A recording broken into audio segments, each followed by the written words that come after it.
Yağmurlu bir geceydi. Fırtına tüm şehri esir almış, şehrin sessizliğini gök gürültüleri yarıp geçiyordu. Saat gece 04 sularıydı. Şehir sallanmaya başladı. Birçok deneyimli insan içinden saymaya başladı. 1, 3, 5, 10.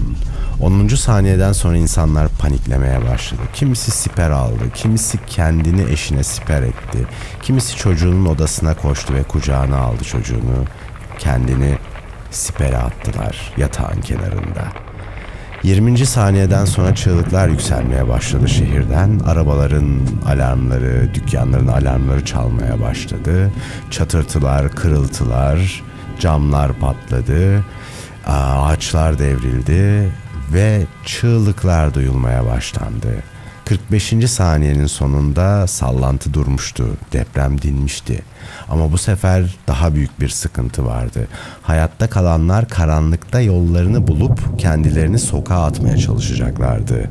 Elektrikler kesilmişti çünkü. Uzaklardan birkaç patlama sesi duyulmuştu. Belki santral, belki trafolar patlamıştı. Kimse ne olduğunu bilmiyordu. Acil durum fenerleri, ışıkları olanlar ellerini alıp bunu, yollarını bulup kendilerini sokağa attılar büyük bir panikle.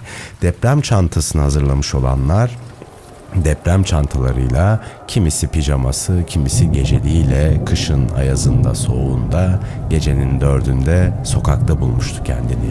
İnsanlar ilk panikle sevdiklerine ulaşmak istediler ama ne yazık ki ellerine cep telefonlarını aldıklarında şebeke yoktu, internet yoktu. Tüm şehir zaten karanlığa gömülmüştü.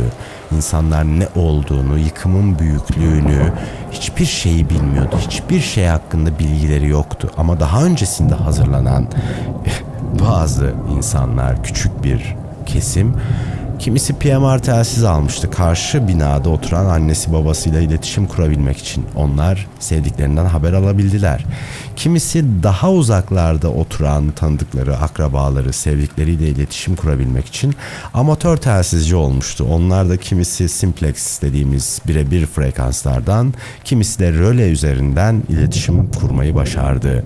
Yine röle üzerinden veya radyo üzerinden şehre ne olduğunu bir şekilde telsizciler dinledi, etrafına bilgi verdiler. Peki ya sevdiklerine ulaşamayanlar? Peki ya hazırlıklı olmayanlar? Onlar neler yaşadı? İşte orası biraz sıkıntılı. Bugün bu videoda telsiz sistemleri, bu elektrik şebeke kesintilerine rağmen çalışabilen telsiz sistemleri kaç paraya mal olur? Onu konuşacağız beraber. Modeller, markalar, protokoller üzerinden konuşacağız. Bu benim kanalımı ilk ziyaretinizse hayatta kalma ve hazırlıkçılık konularıyla alakalı içerikler üretiyorum. The Zombie Podcast'i dinliyorsun. İstasyon şefiniz Tonguç ben. Videoya başlamadan önce sizden küçük bir ricam olacak. Eğer bu tarz içerikler, bu tarz konular hoşunuza gidiyorsa lütfen kanala abone olmayı ve bildirim zilini açmayı unutmayın. O zaman başlayalım. Size ilk bahsedeceğim telsiz protokolü PMR telsizler diye geçiyor. Personal Mobile Radios. Şahsi mobil telsizler Türkçesi.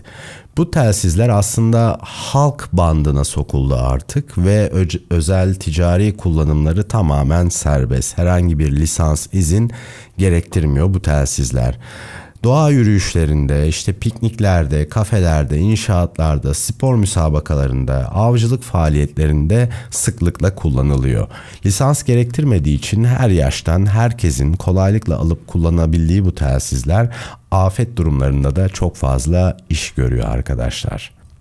Yeni yasaya göre 16 adet kullanılabilir frekansları var bu telsizlerin ve atadığınız farklı tonlarla, privacy ton deniliyor bunlara, frekanslar konuşmalar karışmadan kendinizi sağır ederek diğer konuşanlara belki 1000 civarında alt iletişim kanalına sahip olabiliyorsunuz. PMR telsizlerin mesafesi çok tartışmalı bir konu. Üzerlerinde kutularının çok uçuk mesafeler, pazarlama hileleriyle size anlatılan mesafeler yazılsa da açık alanda 5 kilometreye kadar ulaşabilen bu telsizler yoğun binaların olduğu yerlerde 300-400 metreyi ne yazık ki geçmiyor. Hadi taş patlasın, bütün imkanlar, hava şartları, işte binaların boşluklarından geçsin frekans. Maksimumda şehir içinde 1 kilometreye kadar iletişim kurabilirsiniz bu telsizlerle. Bu telsizlerin diğer bir özelliği 0.5 watt güce sahip olmaları ve antenlerinin değiştirilememesi. Ben birkaç tane örnek PMR telsiz önünüze getireceğim arkadaşlar. Bir tanesi Hytera'nın telsizi. Yaklaşık 5200 lira civarında ben bu videoyu yaptığım zaman. Hytera bir Türk firması arkadaşlar. Bizim hükümetimize, devletimize de birçok ürün satışı gerçekleştiriyorlar, sistem kuruyorlar. Çin'de fabrikada ürettirip bütün mühendisliğini aslında kendileri yapıyor diye biliyorum. Röle sistemlerine kadar kuruyorlar. Bu Hytera'nın PMR telsizi biraz pahalı gibi, 5200 lira. Ama ömürlük müdür, dayanır mı? Kullanan birçok insandan güzel yorumlar aldım. İmkanınız var ise tekli paket halinde 5200 liraya satılmakta, ekranda gördüğünüz gibi. Bir diğer PMR'da başarılı olan marka Motorola. Yılların Motorola'sı en son çıkan telsiz PMR teknolojisini bu TLKR T82 modelinde bizlere sunmuş. Dörtlü paket olarak sunuluyor bu PMR sistem. İşte 4 adet telsiz, 4 adet şarj istasyonu, 4 adet kulaklık mikrofon olarak geliyor. Bir küçük aile için veya küçük bir ekip için gayet alınabilir bir telsiz ve 11.000 lira fiyat etiketi var arkadaşlar. Onun dışında benim dikkatimi çeken TYT'nin TC5000 isimli bir modeli var. Kutusunun üstünde 8 watt yazıyor. Ne kadar doğrudur bilemiyorum. Çünkü Türk telsiz yasalarına göre diyeyim ben size. PMR telsizler 0.5 wattı geçemiyor güç olarak ama bu 8 watt diyor. İlginç. Videosunu izledim. Arabayla beyefendi sabit telsizin olduğu yerden bayağı uzağa gidip iletişim kuruyor. 30 kilometreye kadar açık alanda videoda iletişim kurabildikleri görünüyor. Ne kadar güvenilir bilmiyorum ama bunun da fiyat etiketi 2400 Türk lirası civarında. Alıp denenebilir mi? Gerçekten bu mesafeleri bize sunabiliyor mu? Tanıdığım birinde olmadığı için teyit edemedim arkadaşlar. Bunun dışında Baofeng gibi markaların farklı farklı PMR telsizleri var. Decathlon gibi spor mağazalarında veya kampçılık mağazalarında satılan PMR telsizler var. Bunlar çoğunlukla ikili, üçlü, dörtlü setler halinde satılıyor. Aselsan'ın Cobra altında sattığı, Cobra markası altında sattığı bazı telsiz modelleri var. Bunlar da denenebilir. Onlar da işte 500 liradan başlayıp 2500 liraya kadar bir fiyat aralığında satılıyor. Lisans gerektirmediği için alıp çantanıza koyup kısa mesafelerle iletişim kurmak için bence bulunmaz bir nimet. Diğer anlatacağım telsiz sistemi POC telsizler. Halk arasında bas konuş telsizler olarak bilinen bu telsizler internet bağlantısına ihtiyaç duyuyor. İçerisine takacağınız bir sim kartla data paketi satın alıyorsunuz. Sanıyorum şu an güncel fiyatı 600 lira yıllık kullanım ücreti. Telefonların çektiği her yerde telsiz gibi kullanıp telsiz gibi iletişim kurabiliyorsunuz. Peki şunu diyebilirsiniz. Yani telefon varken neden telsize ihtiyaç duyayım? POC telsizler telefonlar 4G, 4.5G gibi iletişim protokollerine ayarlanmış ve en iyi iletişimi bu protokollerde sağlarken POC telsizler günümüze göre daha eski olarak bilinen 2G, 3G, belki 1G gibi teknolojilerle de uyumlu olarak çalışıyor. Az data harcıyor ve telefonun zor çektiği yerlerde dahi kullanılabiliyor. Burada amaç aslında bir broadcasting yapmak. Yani aynı anda birçok insanla iletişim kurabilmek. Mesela sevdiğiniz 5 kişiye, 10 kişiye POC telsizler aldırdığınız takdirde tek bir mandala basma hareketiyle sesli mesajınızı 10 kişiye aynı anda gönderebiliyorsunuz. Telefondan bağımsız olarak çalıştığı için şarjı da ona göre uzun gidiyor. Yoğun kullanımda bir gün, 1,5 gün gittiği söyleniyor. Type-C ile şarj edilebiliyor. İçerisinde telefondan bildiğimiz Zello gibi bir program var. Mesela bunu yükleyip oradan çeşitli farklı konuşma grupları oluşturup iletişim kurabiliyorsunuz. Yurt dışından da yine Zello yazılımı kullanan insanlarla iletişim kurabilirsiniz.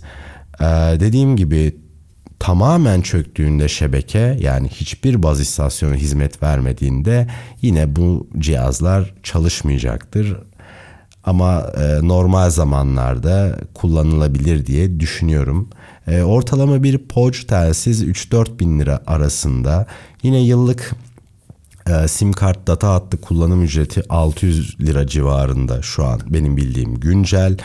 Zello programı yüklerseniz ücretsiz olarak oradan bir grup oluşturup konuşabiliyorsunuz.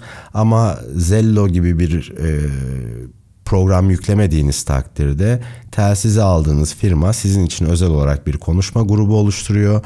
Bunun için de yine 600 lira civarında bir ödeme yapmanız gerekiyor. Yani bu POC telsizlerin yıllık kullanım ücreti size 3.000 liraya aldığınız diyelim 3.600 ilk kurulum ücreti, sonra yıldan yıla sim kartın data ücreti kadar bir ödemesi olacak. PMR'larda ise böyle değil, bir kere aldınız. Telsiz artık ruhunu teslim edinceye kadar ücretsiz olarak kullanabiliyorsunuz. Geldik halk bandı CB, yani Citizen Band olarak bilinen telsizlere. Birçok filmde, Amerikan olsun, Türk filmi olsun, gördüğümüz telsizler eski filmlerde bu CB diye bilinen telsizler arkadaşlar. Yurt dışında da yurt içinde de daha çok kamyoncular, uzun yol şoförleri, köylerde, kasabalarda, küçük yerlerde kullanılan bir sistem bu. Artık şehirlerde kullanımı azaldı. Çok fazla insan kalmadı. Frekanslar çok karıştığı için çoğu insan artık topladı telsizini, deposuna kaldırdı. Ama yine lisans gerektirmediği için herkesin kolaylıkla parasını verip alabileceği bir sistem olduğu için size ben bu sistemleri de tavsiye edebilirim. 27 MHz frekansı çevresinde çalışıyor bu. 40 farklı kanalı var. Her bir kanalın farklı kullanım amacı var. Genel konuşma kanalları olduğu gibi acil durum kanalları, farklı iletişim protokolü kullanılan kanallar da var.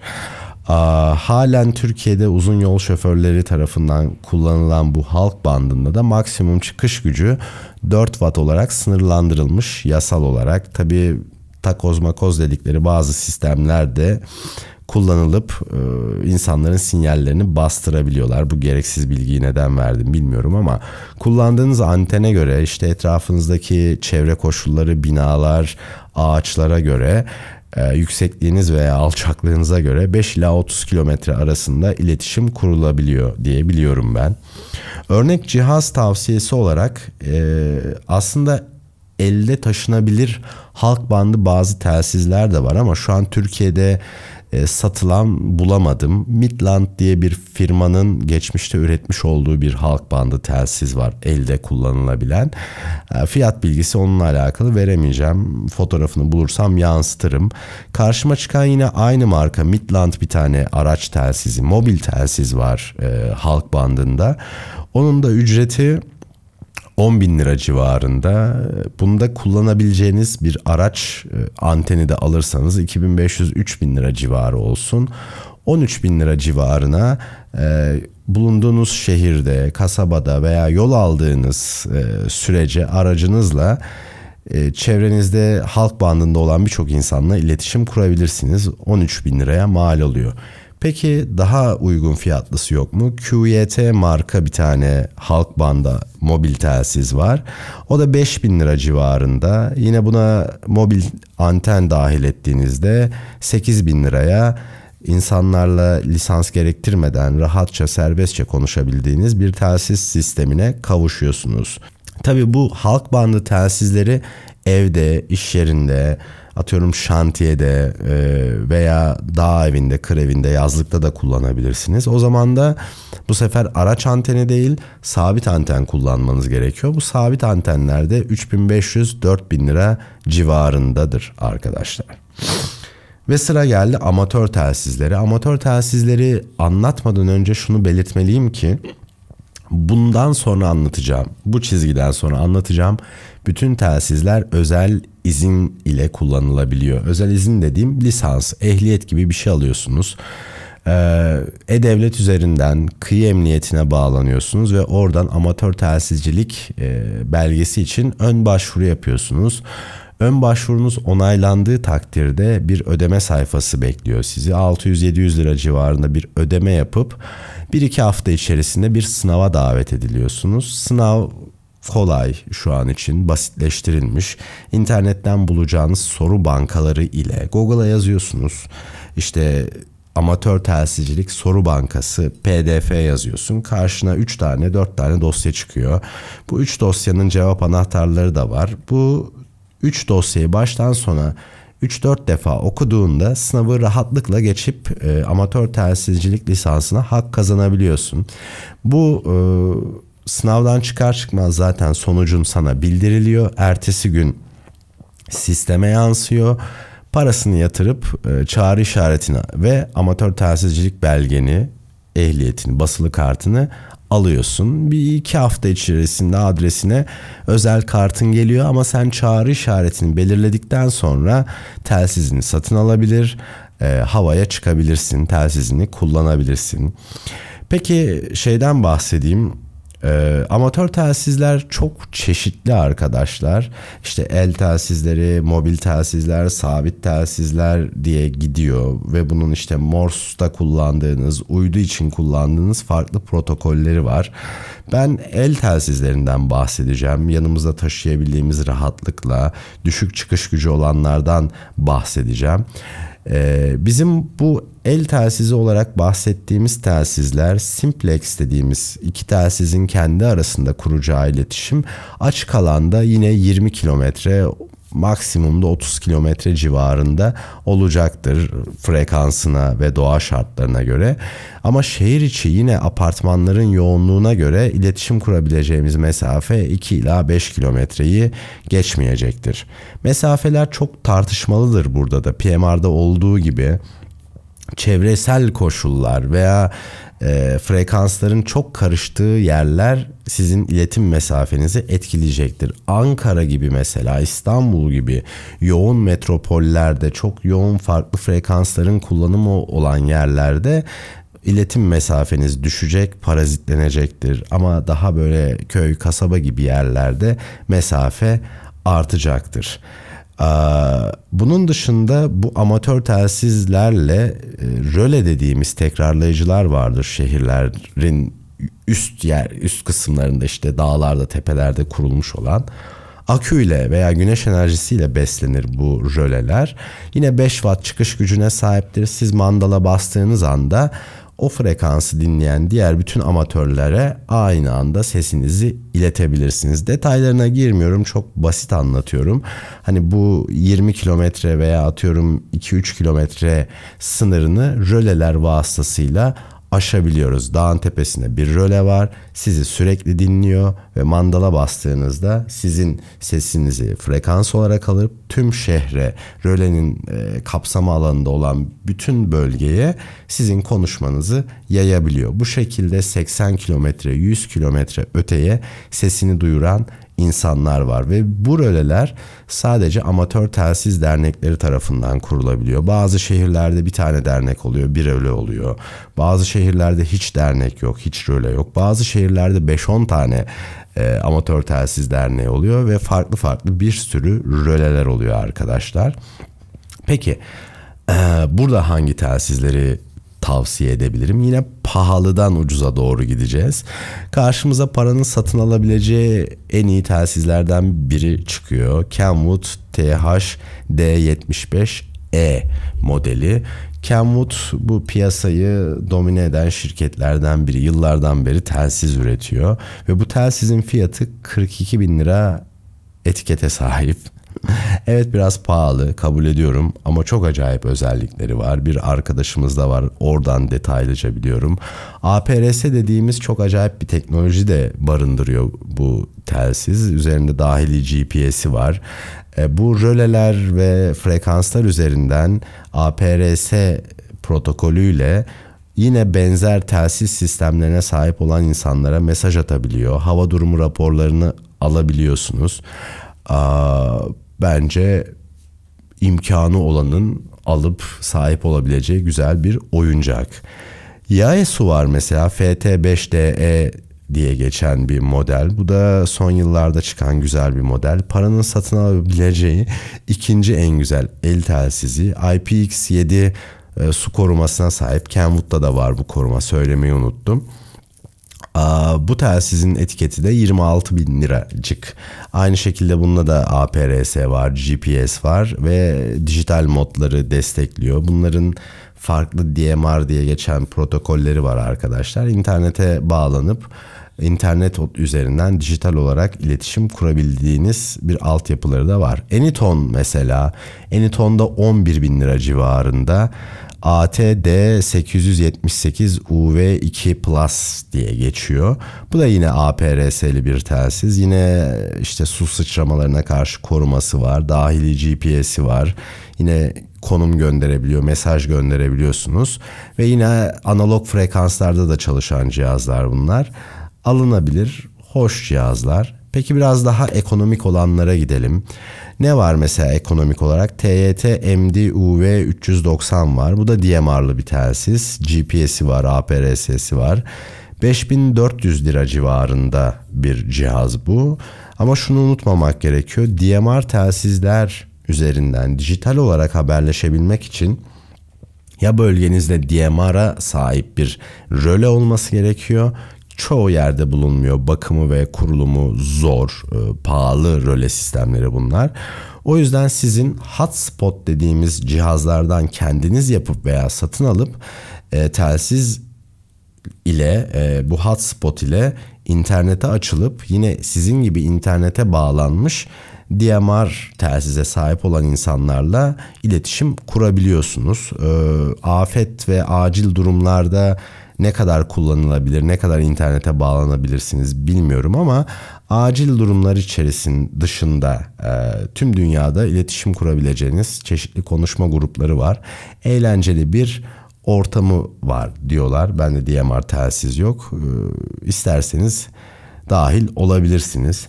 Mesela analog telsizlere gelecek olursak TYT'nin TH-UV99 telsizi var. IP68 sertifikalı, yani yağmura, suya dayanıklı. Tabii içine atmıyorsunuz. Bu marin bir telsiz değil, yani denizde kullanılan telsiz değil.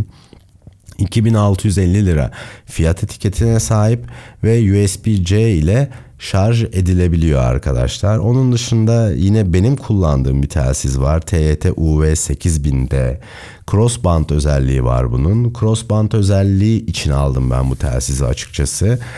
Bu telsizi yüksek bir yere koyup acil bir durumda iki farklı frekans girerek, ben alçak bir yerdeysem, atıyorum tepenin altında veya bir binanın alt katlarında, üst kata telsizi bırakıp atıyorum farklı frekanstan röle gibi kullanarak diyeyim aslında. Röle tam olmuyor. Daha uzak mesafelerle iletişim kurabilmek için aldım. Farklı bir hayatta kalma stratejisiydi benim için. Mesela Baofeng var. Amatör telsizcilerin sıklıkla kullandığı bir marka. UV9R modeli var. Mesela 2000 lira. Bu da su geçirmez, suya dayanıklı özellikli. Baofeng BF F8 var. 1450 lira civarında. Yine UV82'nin iki modeli var. Bir tane 8 wattlık modeli var. Bir tane 5 wattlık modeli var. 8 watt olan 1440 lira. 5 watt olanlık 1200 lira. Ama el telsizi alırken dikkat etmeniz gereken birkaç faktör var. Birincisi pil kapasitesi. Acil bir durumda pilinizi şarj edebilecek çok fazla imkana sahip olamayacaksınız. 2000-2500 miliamper üzerinde pile sahip bir telsiz almanızı ben tavsiye ederim. Veya telsize yedek pil alacaksanız ikinci pili yüksek enerjili, yüksek güçlü bir pil tercih edebilirsiniz. ve şarj imkanı alacağınız yeni pilde veya alacağınız telsizin kendisinde USB-C'den şarj olma imkanı olursa sizin için çok çok daha iyi olur acil durumda şarj edebilmek için. Ama yine USB-C'den şarj olmuyorsa telsiziniz, üzülmeyin. Bazı satılan kablolar var, şarj istasyonunuza USB çıkış veriyor. Powerbank ile yine şarj edebiliyorsunuz. Yine bu el telsizlerini aldığınız takdirde kolaylıkla işte röle frekansları, simplex frekansları girip kaydedip acil bir durumda hemen kullanabilmek için programlamanız gerekiyor. Programlama kabloları da 300-500 lira civarında satılıyor. Bunu da almanızı tavsiye ederim.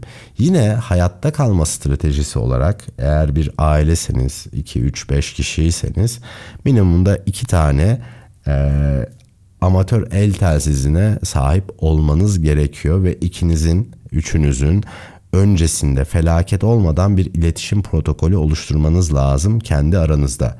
Peki bu dedim el telsizlerinin iletim mesafesi bayağı kısa. Bayağı kısa olmasının sebebi antenlerinin küçük olması ve güçlerinin küçük olması arkadaşlar. İnternette satılan çeşitli yüksek kazançlı sahra antenleri diye bilinen bazı antenler var. Mesela ben bir anten buldum. Diamond SRH701. 1000 liralık bir anten, yüksek kazançlı bir anten. Telsizinizin iletim mesafesini arttıracak bir anten. 1000 lira alınabilir mi? Alınabilir. Çünkü Baofeng gibi makul fiyatlı telsizlerin antenleri çok da iyi, çok da güçlü olmuyor. Mesela Sahra anteni buldum Amazon'dan bir tane. Bu da 900 lira. Bingfu marka. Bu da alınabilir bir anten. Bir de piyasada çok meşhur olan bıdık anten diye bilinen antenler var. Bunlar insanlar çoğunlukla telsizlerini röle üzerinden kullandığı için çok küçücük bir anten dahi röleye ulaşmalarına yeterli geliyor. Ama yine bu bıdık antenlerin kalitelerinden almak lazım. Yine Diamond marka SRHF10 modelli bir anten var. Bu da 1200 lira civarında. Şöyle toparlayacak olursak, siz amatör telsizciliğe gireceğiniz zaman 1400-1500 lira civarında bir lisans ücreti ödüyorsunuz. Ömür boyu, yani daha doğrusu 10 yılda bir yenileniyor da bunlar. Ömür boyu gibi düşünün. 10 yıllık 1400-1500 liraya ehliyetini aldınız bunun. Daha sonrasında telsiz alacaksınız. En kötü, yani en az masraf desek 1200 liraya bir Baofeng telsiz aldınız. Ne etti? 1500, 1200, 3200 civarında bir şey ediyor.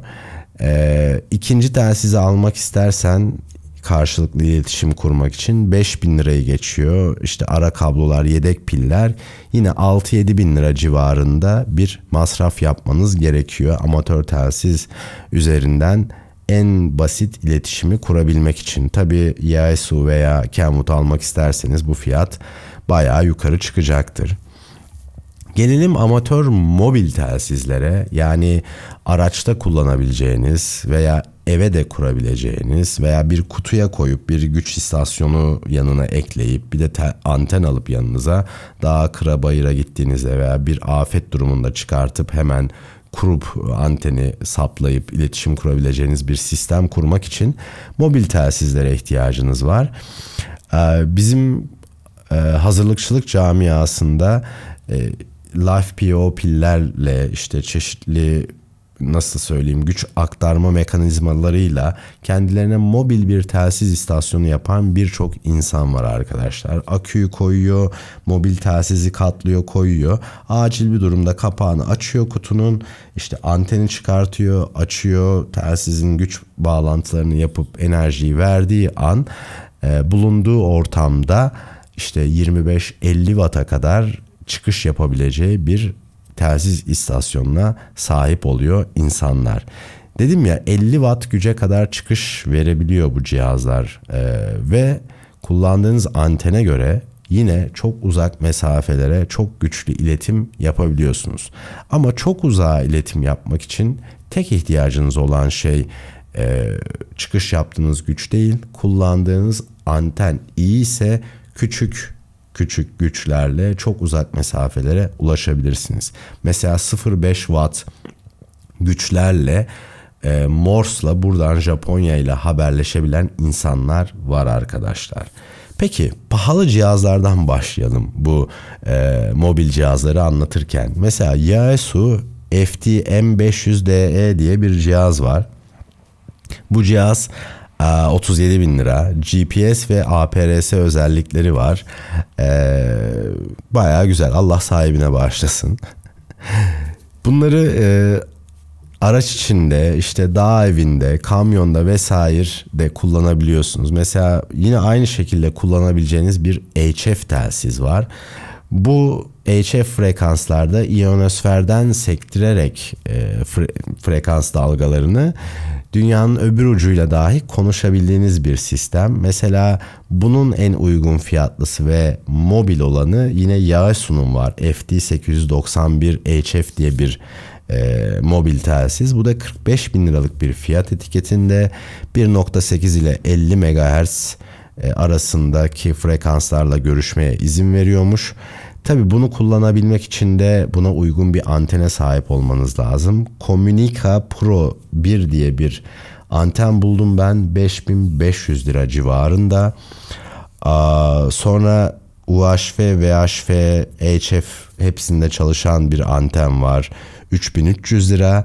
Ama sıkıntı şu, bu antenleri araç kullanırken kullanamıyorsunuz. Sabit durumda da kullandığınızda, yani aracı park ettiniz, telsizle iletişim kuracaksınız. Aşırı rüzgarlı, fırtınalı bir hava varsa gerdirme telleriyle, radyal tellerle bu antenleri sabitlemeniz gerekiyor. Tabii ki vardır aracı kullanırken de kullanabileceğiniz HF antenler. Hatırlıyorum ama internetten ben bu videoyu hazırlarken bulamadım, karşıma çıkmadı. Ondan sonra siz kendi araştırmanızı yapabilirsiniz. Mesela Yaesu'nun bir tane mobil telsizi daha var. FTM 300 diye geçiyor. 25 bin lira civarında. Yine yüksek kalite bir telsiz. Uygun bir antenle isterseniz aracınızda, isterseniz yazlıkta, isterseniz de bir kutuya koyup yanınızda taşıyarak kullanabilirsiniz. Uygun fiyatlı modellere gelecek olursak TYT'nin TH9800 modeli var. 4 band bir telsiz bu. 10.500 lira. Buna Diamond'ın FT750 antenini ben entegre ettim. O da 3.000 lira. Yani böyle TYT ile bir mobil sistem kurmak istesek kaç ediyor? 13.500 liraya bir sisteme sahip olabiliriz. Geldik HF telsizlere. Buna sadece giriş yapacağım, bırakacağım arkadaşlar. HF telsizler sabit telsizler olarak bilinir ve telsiz aleminin en pahalı cihazlarıdır. Şimdi size ekrana birkaç tane yansıtacağım. Bu videoya neden eklemediğimi de anlayacaksınız. İşte demin anlattığım mobil HF cihazı dışında paranın alabileceği kullanılabilir HF cihazların çoğu 1200-1300 dolarlardan başlıyor. Yani 50-60 bin lira civarından başlıyor. İşte burası biraz zengin hobisine girdiği yer. Bunların antenleri de 5-10 bin liralardan başlayıp 50-100 bin liralara kadar gidiyor. Ama dünyanın birçok yeriyle farklı frekanslarda, farklı gün ve saatlerde güneşin olması veya olmamasıyla alakalı, gece veya gündüz, işte güneş fırtınalarından etkilenir etkilenmez çok uzak mesafelerle iletişim kurabildiğiniz sistemler. Ama dediğim gibi bu sistemlere de sahip olabilmek için 100-150 bin lira civarında para harcamanız gerekiyor. Hani insanlar hep merak ediyor, deprem oldu, işte İstanbul'dan Adana'ya iletişim kurabilir miyiz? Yani bu şekilde iletişim kurabilmenin tek yolu bütün şebeke çöktüğünde HF telsizlerdir. Onda da doğru frekansı, doğru gün saatte, doğru hava, iklim şartlarını yakalıyor olmanız gerek ki Adana'dan İstanbul'a iletişim kurabilin. Yani yine telsizler, amatör telsizler çok uzak mesafeye, afet durumlarında iletişim kurmak için